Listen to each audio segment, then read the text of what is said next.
And we are live here on YouTube. It's Dr. J in the house. Evan, my man, how are you doing, brother? Hey man, happy Monday.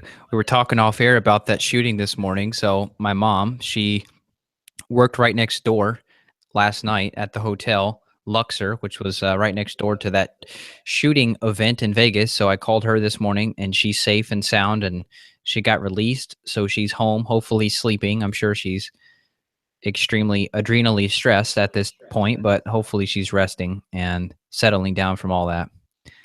Yeah, I have lots of empathy for all the people out there going through that. That must be just incredibly stressful.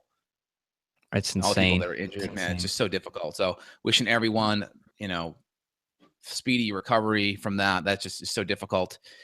And it's, man, everyone's adrenals are revved up from that, right? So let's I just know. go into some stuff here where we can put some information out there about improving everyone's health, Yes. Well, and just continue to empower more people. Let's dig in, brother. yes, yes. So you and I wanted to chat about low body temperature, which is something that so many people have. I've had it in the winter for a long time. I'm hoping that since I've worked so much on my gut and my adrenals that I don't have it this winter, but cold hands, cold feet, that'd been something that I had mentioned going on with me for several years. And I know there's a lot of different causes that you and I wanted to go through. So how should we open this thing? Should we talk about hormones, thyroid? How do you want to lay the groundwork? Well, we look at low body temperature. Temperature is probably one of the best indicators of your metabolism, right? Because the more energy you have, typically the better your temperature is. And so typically you're going to have symptoms of cold temperature, which are going to be cold hands, cold feet, those kind of things. Also fatigue. But now there's also objective ways that we can test your temperature, with a thermometer. Obviously, we can do axillary temperature, which is armpit. 97.8 to 98.2 is Fahrenheit. It's a pretty good range to be in, or 98.2 to 98.6 orally. And so you can kind of assess your temperature. You can do it in the morning, and then you can also do it in the afternoon as well. Kind of do it just before eating. That gives you a pretty good indication. But if your metabolism's low and your temperature's low, it could be caused by an interplay of different things. We'll go into it. It could be thyroid issues. It could be adrenal issues. It could be gut issues. It could be nutrient issues. It could be mitochondrial issues. So all of these things are potential stressors that could be driving that problem. I'd say number one, it's probably thyroid issues. Wouldn't you suspect? Because so many people we talk with, they have adrenal issues, but then on top of that, there is a thyroid problem, like maybe elevated reverse T3, where they've got that blank bullet going on, or they've just got a low free T3, or like you and I've chatted about with adrenals, you've got the conversion process that happens where you take the inactive T4 hormone, you convert that to active T3. That conversion process gets messed up if you've got chronic stress. And the chronic stress, as you mentioned, could be gut infections. It could be emotional stress, could be chemical, heavy metals. It could be circadian rhythm stress. If you're working third shift, for example, that could be enough to change this whole cascade, wouldn't you say? Oh, yeah, 100%. I mean, again, all of those things can be intimately connected. The first thing we look at is thyroid, because thyroid hormone has a major effect on our metabolism. And our metabolism is the sum of all chemical reactions in the body. And our metabolism is pH driven, right? So if our pH becomes too alkaline or too acidic, like, blood pH, which exists in a very fine tuned range, right around 7.35 plus or minus a tenth of a point there. And if that pH shifts up or down, that can affect how all of our enzymes in our body work. So that can affect temperature. I mean, there's things like a diabetic coma, right, where blood sugar can go too low typically. If someone's type 1 dependent and they don't have insulin, then they don't get sugar into their cell, which can create ketoacidosis. And that can really, really drop that pH and that put you into a coma. So our pH is very driven and has a major effect on our metabolism. So totally. So let's hit on the thyroid piece. Now, autoimmunity is something we talk about so much. Would you say a common symptom of someone with Hashimoto's, for example, could be low body temperature or possibly even fluctuating? Maybe their low body temperature if they're a bit underperforming, but then couldn't they just bounce right back and get actually hot if they bump into hyperthyroid, if they're in that Hashimoto state and things are still fluctuating? Yeah. So if you're having Hashimoto's and your immune system's constantly attacking your thyroid hormone can spill Right. up because, again, every time it's attacked, hormone spills out. Eventually, those follicles run dry, and you're not going to quite have that hyper kind of symptom. So, in an acute attack, hyper symptoms and maybe increased temperature are common, right? You can have like PVCs, paraventricular contractions. You can have, kind of your kind of heart palpitations. Your heart's kind of beating erratic and hard. Anxiety, night sweats, irritability. These are all hyperthyroid symptoms. You feel warming, right? Feel excessive warmth or temperature. But then in a chronic state, that will eventually lead to a hypothyroid kind of environment where your body temperature gets very low. Got it. So if someone's had Hashimoto's for quite some time, let's say there's been a pretty significant tissue destruction, you would say someone will not end up being hyper long term with Hashimoto's. They're probably going to be hypo long term. Yeah, I mean, hyper feels very similar. Hyperthyroid Graves feels very similar to a hypothyroid autoimmune attack. The difference is with hyper, typically there's specific antibodies or immunoglobulin compounds that come back. So with Graves, you're seeing TSI immunoglobulins or you're seeing thyroid TSH receptor site antibodies. So that's what's typically common in Graves. And when those things are high, it's accelerating the thyroid hormone to produce excessive amounts of thyroid hormone.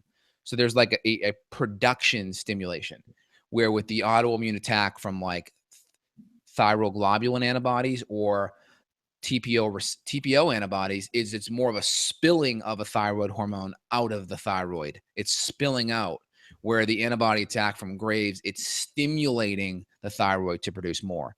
With Hashimoto's, you're not getting the stimulation. You're more or less getting that spilling effect, which eventually, will run dry. Got it. Got it. Okay, so we hit the autoimmune piece. What else would go on thyroid-wise that would be an issue with temperature regulation? Well, again, there's also certain nutrients that have a major effect on thyroid conversion. So we know things like selenium are super important for thyroid conversion. So someone may have decent thyroid levels from a T4 perspective, but they may not have that activation, right?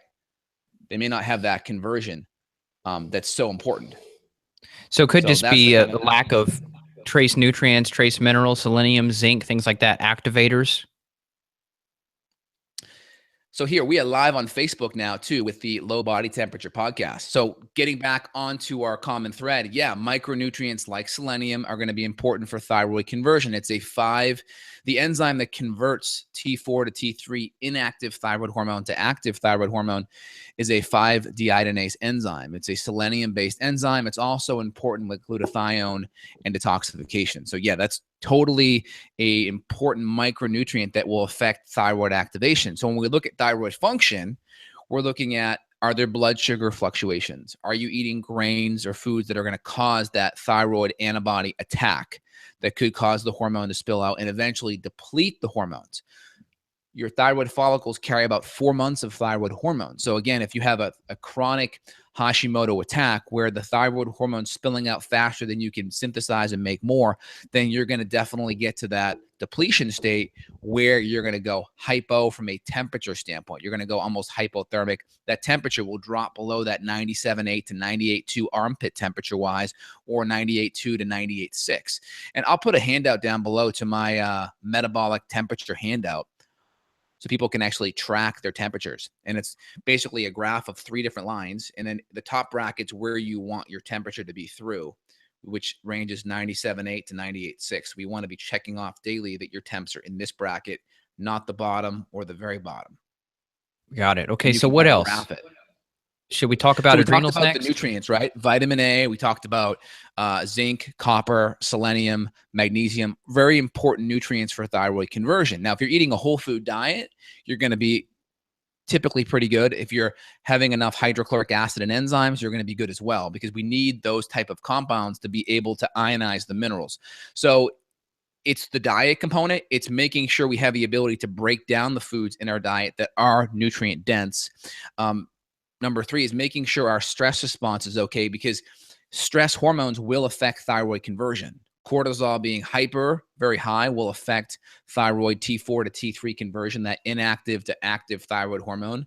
Also, if cortisol is too low from chronic stress. So there's this kind of Goldilocks effect that we see here with thyroid hormone kind of needing to be not too high, but not too low to have optimal conversion. Does that make Yep. sense? Yeah, it does. Well said. Let me mention about the gut too, because you just hit on the fact that you've got to have absorption. So even if the diet's good, which many people listening to us, they probably already dialed in like a paleo template, but they could still have this symptom. You may want to check for infections because, like Justin and I talk about almost every week at some level, there could be an H. pylori, bacteria, yeast, fungus, something going on in the gut that's stealing your nutrients or preventing you from optimally digesting.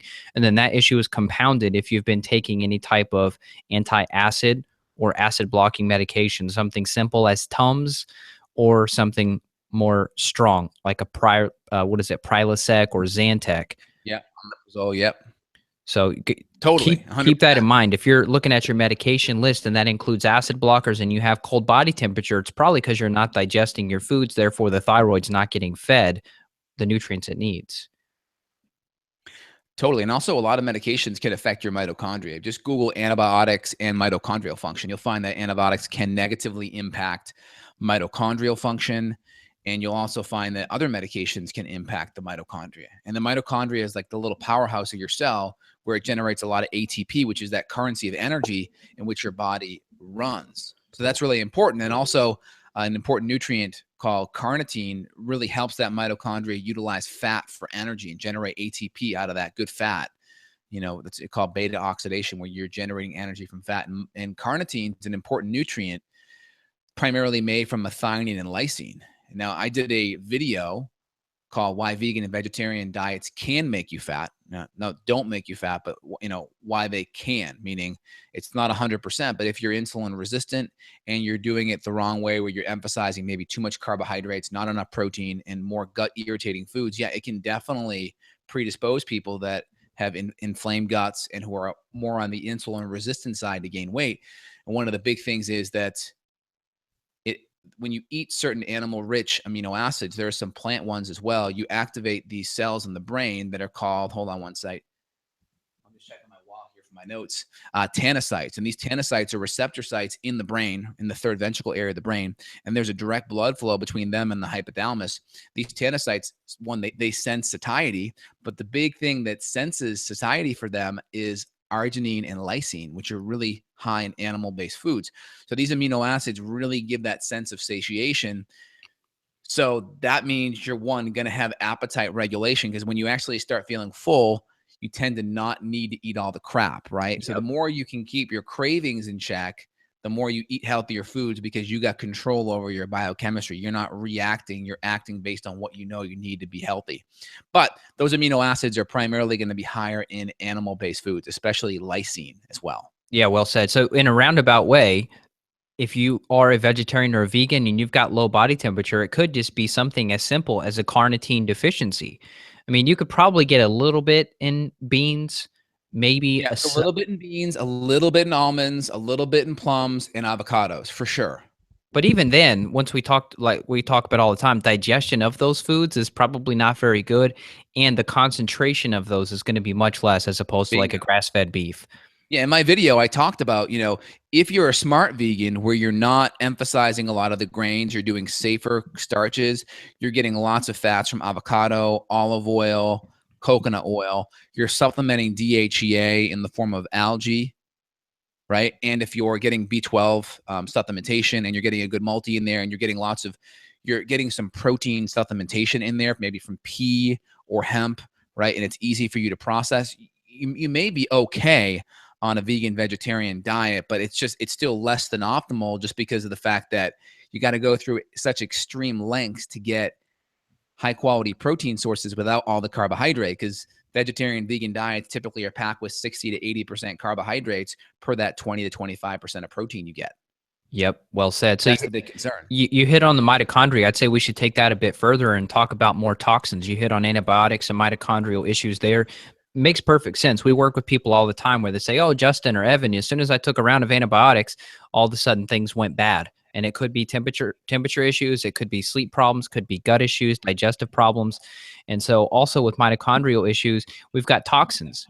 So if you're not eating 100% organic, that's an issue because glyphosate and these other pesticides, herbicides, fungicides, insecticides, they all compound with each other. So it's not that one chemical by itself will kill you, but if you get a little bit of glyphosate here from your non-organic berries, you combine that with a little bit of conventional vegetables because you did a salad at a restaurant, combine that with antibiotics that you're getting from meat if it's not labeled no antibiotics, you stack all those upon each other, you've got some bad mitochondrial problems here that you need to fix. And we can measure Yeah, I this. mean, the enzymes that are needed to help move those gears that kind of crank around that mitochondria Krebs cycle and then flow into the beta oxidation process, you need certain nutrients. You need B vitamins, you need magnesium, you need zinc, you need healthy levels of amino acids. You also don't need all the toxins, the aluminum, the pesticides, the glyphosate. So those things can kind of gunk up the gears of that metabolic machinery. So it's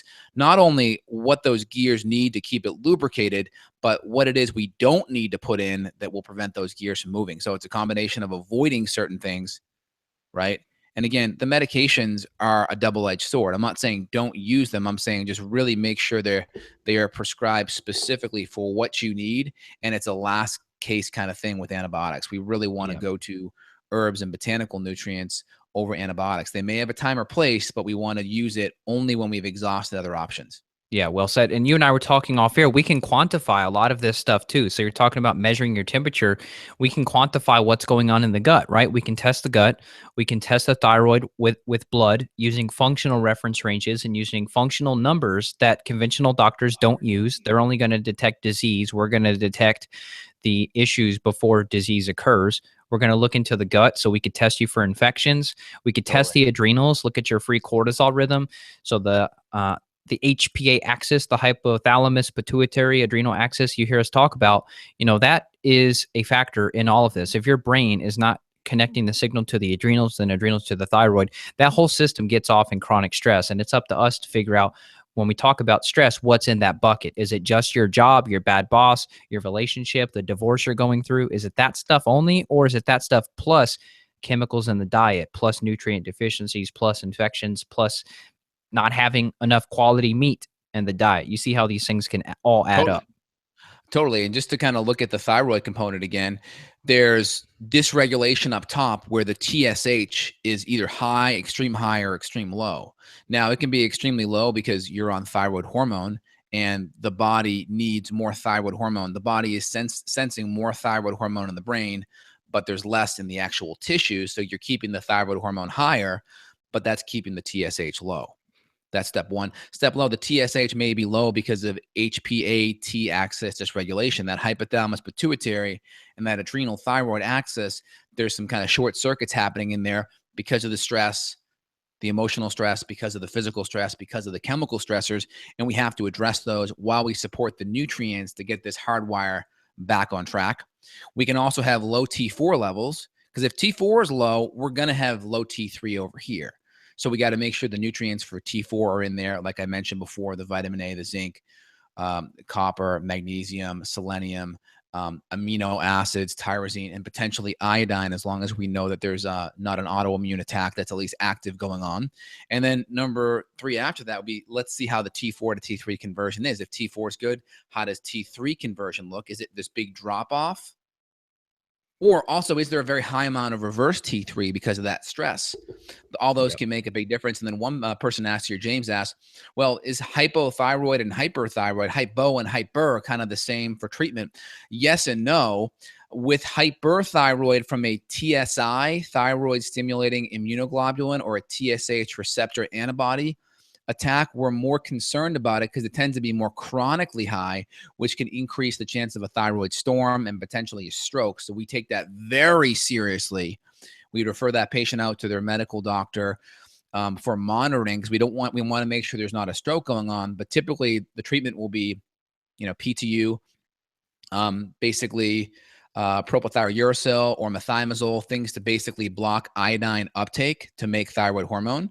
Or they'll, typically go to a radioactive thyroid kind of ablation, or even a thyroidectomy. I've had patients where we've been able to avoid those because we give nutrients that help modulate the thyroid response and modulate the autoimmune response, like carnitine, like Blue Flag, like Lemon Balm, Melissa. Um, and there's certain adaptogens that can also help kind of dampen that response. There's some protocols that even show higher amounts of iodine can block that sodium iodine symporter that transfers iodine into the thyroid. So there's a couple of different protocols you can use to help. And of course, all of the diet and lifestyle things are the same, but we take the Graves autoimmune attack a little bit more seriously just because of the repercussions of it not being treated appropriately. What will happen? We really want to sidestep those. Yep, well said. So get the TPO antibodies checked, get your TG antibodies checked. You talked about the TSI. Now, have you seen where TPO TG would be high at the same time as TSI, where it's going to look like Hashimoto's and Graves at the same time? You could. I've seen it before. Yeah, it definitely can. So we're going to really get patients on an autoimmune protocol to help lower any autoimmune attack from the food, from the gluten, from the leaky gut. And we'll also work on blood sugar stability because high and low blood sugar fluctuations have a major effect on the immune system. Yep. Now, another person asked here, and the reason why, I'm such a huge fan of how we do our podcast is because it's literally on the go and we're infusing questions from people on YouTube here right into the conversation. So it's like, remember those books you read when you're like a kid and then you read it and then it's like, oh, if you want the character to do this, turn to this page. If you want the character to do this, turn to this page. Like you can totally change how the book goes. Well, that's Yep. kind of how our podcasts are. So interjecting here, Gerald asked, well, what about T3? How does T3 work? Well, number one, T3 can just help support low T3 levels. And if there's some kind of conversion issue, that can kind of buy us time to fix the conversion aspect, number one. Number two, giving that T3 in the Wilson protocol, that can have some effect on clearing out the receptor site so that now the T3 works better and binds better in the future. You can do that by starting low and then tapering up, holding it and then tapering it back down. In the Wilson protocol, Dr. Dennis Wilson does that with time release T3, but we do it with glandulars and that can still be helpful as well. We're using that as a way of clearing out the receptor site, but we're also not, banking that that's going to be the only issue. We're also banking that there's other things that we're going to be fixing that will allow it to be a long-term solution, right? Got it. So you're saying the thyroid glandulars can be used for a low T3 situation.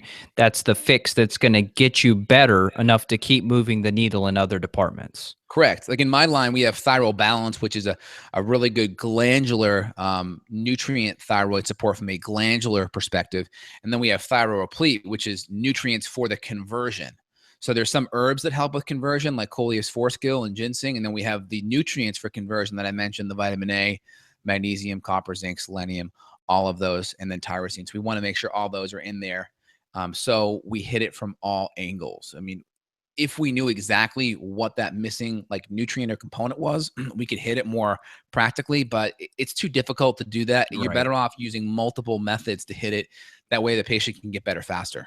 Agreed. And you mentioned the adaptogens, so I'm so glad you did. We use those all the time. I take them every day in some shape or form, whether it's ashwagandha, holy basil, shajandra. There's so many options. And people ask, well, can I just take a bunch of adaptogens and fix myself?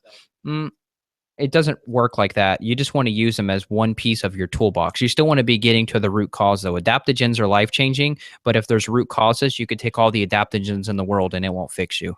I'm going to take my ashwagandha right now for a Perfect. little bit of immune support. But I mean, like, yeah, if you're doing okay and you're like, hey, Dr. J and Evan talked about some ashwagandha and some of these nutrients, I want to try it out. Fine, go ahead.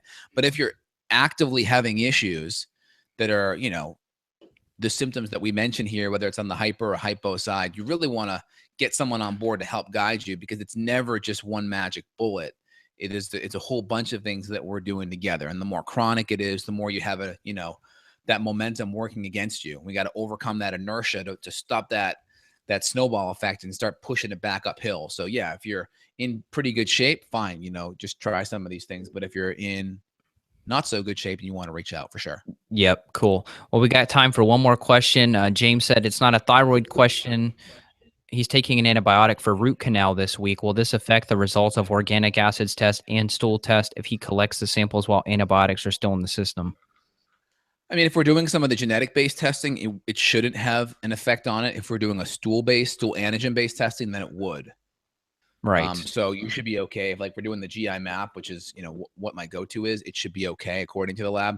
I try to avoid doing it. So I would say in a perfect world, if it's not going to delay your treatment, I would say get through the antibiotics, get like a day or two to let it wash out and then do it. Yeah. But if timing doesn't work out, just do it, get it done.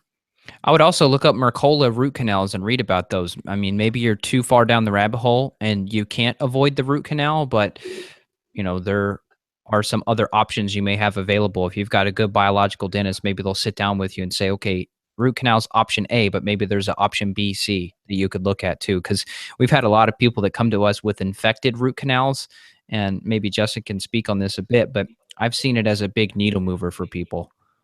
Yeah, there's a book by Rami Nagel that talks all about root canals. Highly recommend you take a look at it. Fat-soluble nutrients, vitamin A, vitamin K are very helpful. Oil pulling to kind of help extract any toxins that may be in there. And you don't want a root canal. You want to get the tooth pulled out. You want to get an implant put in using biologically appropriate material. You don't want the gangrenous tissue still in the system without the blood flow and the immune response to be able to get it. It's just a harboring place for a whole bunch of bacteria and viruses to hang out.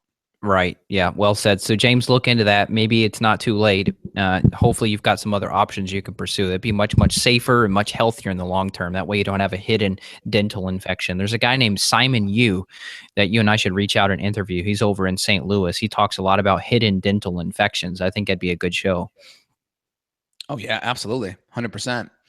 So a couple things we want to talk about. Oh, also carbohydrate, I think is important. Again, my bias is towards a lower carbohydrate template, paleo template. And again, I hate the word diet because it assumes something is temporary and it assumes that it is fixed. Where a template gives us flexibility and modification. It may change day to day and it may change meal to meal. I tend to be very lower carbohydrate my first 2 meals of the day. And then after that, I may increase some carbohydrate at night, that's starchy based. So I'm very strict during the day. It's high quality fats. It's 60 to 70% fats. The only carbohydrates are vegetables and then good proteins. And then I go higher at night. On the carbohydrate side, maybe a little bit of sweet potatoes and some butter and cinnamon, or maybe I have some dark chocolate, or I have a couple more berries than I normally would. So there's that component. So I always go lower carbohydrate to start because so many people are insulin resistant just because of the fact that we eat too much carbohydrate and we're inflamed. So I always go lower carbohydrate to start. And then typically patients will do better and will feel better because insulin resistance can affect T4 to T3 thyroid conversion, which can cause lower temperature. Now, on the double-edged side of the fence, if people go too low insulin, they may also get poor thyroid conversion as well. So just like I mentioned, cortisol has a major effect on thyroid conversion. Well, guess what? Insulin has a major effect on thyroid conversion.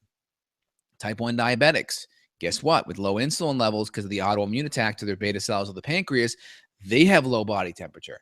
So if you go too low carbohydrate, and this is for certain individuals, not everyone. I know people are going to be like, but I'm low carbohydrate and I felt great and it reversed my low temperature. I get it. Again, there are exceptions to every rule. There are tall Chinese people that play basketball, even though they're more shorter in the population. There are exceptions to everything, okay? We got to get that in. So yes, there are some people that a low carbohydrate diet, the majority, I would say, would help, partly because our consumption of refined carbohydrate and sugar is higher. But there are some people, when they're chronically low, they may increase that carbohydrate just a bit, and that ups the insulin a little bit, which then helps that thyroid conversion. And they're like, dude, my hair is starting to grow back better. My temperature's better. My energy's better. Boom. You at least now figured it out for you. So exceptions to every rule, figure it out. And if you feel great going low carb, great, keep it there, hang out. But if you start getting some of those hypo temperature symptoms, then we'll just ratchet it up a little bit. And I primarily ratchet it up starting at night. And I still get the benefit of keeping it lower carb during the day. Well said. I mean, that's me in a nutshell. I went very, very, very low carb. Ketogenic, I guarantee. I was probably ketogenic most of the time. And then I started to get cold. And so I added in some starch with dinner. And all of a sudden, my body temperature is perfect now. I feel good. So if I go too low carb again, it may come back. Or if there's a huge piece of stress on my plate, the low body temperature may come back. But for now, I've been able to reverse this and been able to clear out all the infections with your help in terms of protocols a couple years ago, getting rid of all my gut bugs, plus supporting adrenals, getting the diet dialed in, getting my sleep improved, blacking out my room. All of those things are still important. So I hope this has been helpful. I got to run. You've got to run too. Or are there any last questions that we could answer? I closed out the chat window. And just one thing I wanted to say is it's not about being higher carb or lower carb. Have a foundational template which you go back to, and then you can customize it. And then if you increase carbs, you can still get some of the benefits by having that first 20 hours of your meals relatively lower carb, higher fat, moderate protein. And then those last 4 hours, you pop it up a little bit. So you can still get some of those benefits. If you're like, oh, I feel better with higher carbs, you can still get the benefits of the first 20 hours of your day kind of in that ketogenic state, and then pop up the carbohydrates later. So it's not an either or thing. We can kind of straddle the fence, but we want to customize it. I don't give a crap of if low carb is your missing link, and being low carb all the time helps you. That's what we're going to do. If being low carb and a little more high carbohydrate helps you out, I don't care. I'm all about the results and not about what tool I have to use to get the job done. Yep, well said. For me, that looks like the breakfast, like a pastured sausage, maybe a handful of macadamias, maybe a handful of organic blueberries. Lunch, probably do some leftover steak and veggies, like a big thing of broccoli with some butter. Dinner, that's when I may do some type of pastured meat, a little bit of some veggies, and then a starch. So it could be a medium-sized baked sweet potato, butter, cinnamon. That's all it takes, and I feel good. So just to kind of give people an idea, what does that look like? That's what it looks like. Totally. That's great. And a couple questions here. Stephanie talks about menopausal women with low estrogen and low estradiol vaginal tablets. Well, this is interesting because typically low estrogen can cause hot flashes. And why does that cause hot flashes? Because typically the FSH and the LH starts to rise in the pituitary, which is that signaling hormone trying to yell to the ovaries to make more progesterone and estrogen. So when LH and FSH, primarily FSH, goes high, that can create some vasodilation effects and create the hot flashes. So by giving a little bit of giving a little bit of female hormone support, we can drop down that FSH, and we can also modulate the receptor sites with some herbs as well to help with the hot flashes, whether we use maca or whether we use dong quai or black cohosh or raspberry root or shepherd's purse. There's different nutrients or herbs we can do to help modulate that. So again, you could still have low thyroid issues, but have menopausal issues because of the low estrogens, which could drive the hot flashes up. So it's kind of a conundrum. The hot flashes may overshadow this low thyroid thing over here. So as we get the female hormones fixed, you may notice the low thyroid comes back later on because it's just a secondary issue, and the primary issue is the menopause. Once that's ruled out, now this one comes to the surface. Got it. Well said. We should probably do a whole show just on low estrogen if we haven't. I think that'd be great. I mean, I see estrogen dominance is a big problem where estrogen, Right. the ratio of estrogen is higher than progesterone, right? So progesterone should be like this 25-1, 25 times more than estrogen. But if that ratio starts to creep up, or estrogen gets a little higher, that's estrogen dominance. The problem is there's a lot of people, though, where that ratio, they're estrogen dominant, progesterone's low, but estrogen's also low. So they get this estrogen dominant, but also low estrogen symptoms at the same time. So it's kind of this conundrum, this like little tug of war that's happening there. Wow. Put it on the to-do list. That sounds like it's going to be a fun one for us to dive into more. And I've probably got some stuff to learn from you on that topic as well. I think it's great. Well, any last questions, comments, or concerns, Evan? No, I think this has been good. People, you got to get the testing run, because if you don't test, you've guessed. So if you're trying to figure this out on your own, even if you're not working with Justin or myself, then get the test run. Find a functional medicine practitioner that can take care of you. We are accepting new clients. So if you do need help, feel free to reach out. justinhealth.com, evanbrand.com. We run these labs on all of our clients because it's the foundation. We've got to have the data, got to have the puzzle pieces on the table. Otherwise, you can't move the needle. You could throw a bunch of random stuff at you, might help, can't hurt, but we want to get you better. And there's a systemic process that we do step by step by step to take you through this. So we're happy to help. Reach out if you've got questions, and thanks for tuning in. Oh, one last thing, man. I forgot to add. This is so important. Low calories. Just not eating enough calories will cause low body temperature. It's shown to cause low levels of T3. Now, this is important because if your diet's 25% crapola, and let's say you're eating 2,000 calories a day, and then we switch you over to a autoimmune kind of paleo template, but you're only able to switch over 75% of your diet because you don't have enough, you can't replace all the crap that you were eating with the good stuff. right? Yep. Because if you're eating a whole bunch of crappy carbohydrates and stuff, and then you replace it with a whole bunch of really good vegetables or lower sugar foods, well, guess what? You probably didn't replace the calorie amount either. So now you got this 25% calorie deficient. So now instead of having 2,000 calories, right? Now you're having 1,500 calories, and maybe metabolically you need 2,000 calories. Now you're 500 calories in the hole, which means you're 500 calories deficient of various nutrients. So now your metabolism goes low because it has less fuel. That's important. I see it a lot. So you got to Oh, work with someone that yeah. really can make sure you're exchanging the foods and you're getting enough calories as well, because calories equal nutrition if you're eating real foods. I'm glad you mentioned that. That's such a simple but common issue. If you're going AIP, you're going paleo, you're eating real foods, you could have an entire plate full of broccoli and it may only be 50 calories. So, Exactly. yeah, dude, great job. Way to kill it. And of course, the infections, like you mentioned, can really suck down the energy. Of course, acute infections, you're causing a fever, right? Because the immune system is trying to upregulate itself, because a lot of the bacteria and crap they're mesophilic. They're like they thrive at a medium temperature. So when you go a little bit higher, you can actually kill them off with a higher temperature. But these chronic bugs can really deplete the energy of the body and create this kind of chronic lower temperature as well, for sure. Yeah, and I went to low calorie for a period of time, not intentionally, not on purpose. It just happened. I was eating meats, I was eating veggies, and I tracked my calories for a few days, and I was eating in my activity level and all that. I was probably 400 to 600 calories deficient. So just added in an extra tablespoon of butter here and there, extra half of an avocado here and there, handful of nuts and seeds, and I was right back up to where I needed to be. Like, here's the seesaw, right? So if Yep, like carbohydrates is here, if carbs go lower, this is fat over here. The fats have to go up. yep. The difference is if you keep the fats here, if you keep the fats on this side low and drop the carbohydrates, that's where the problem happens. The fats also have to go up. I And like that's the that. biggest issue. Proteins typically stay in the middle. Typically, proteins only go up if you're doing a whole bunch of protein powders, because proteins and fats are intimately connected. So if you're eating real whole foods, it's hard to get just proteins in whole foods unless you're doing maybe like venison or rabbit or like boneless, skinless chicken breast. But if you're eating full fat foods, you're going to get fat. And then if you're adding fat to your vegetables, you're going to get extra fat without the protein there as well. So keep that in the back of your Yep, head. perfect. Hey, Great man, job. anyone listening here, give us comments below. Give us some shares. Give us some likes. We want to hear your thoughts in the comments section.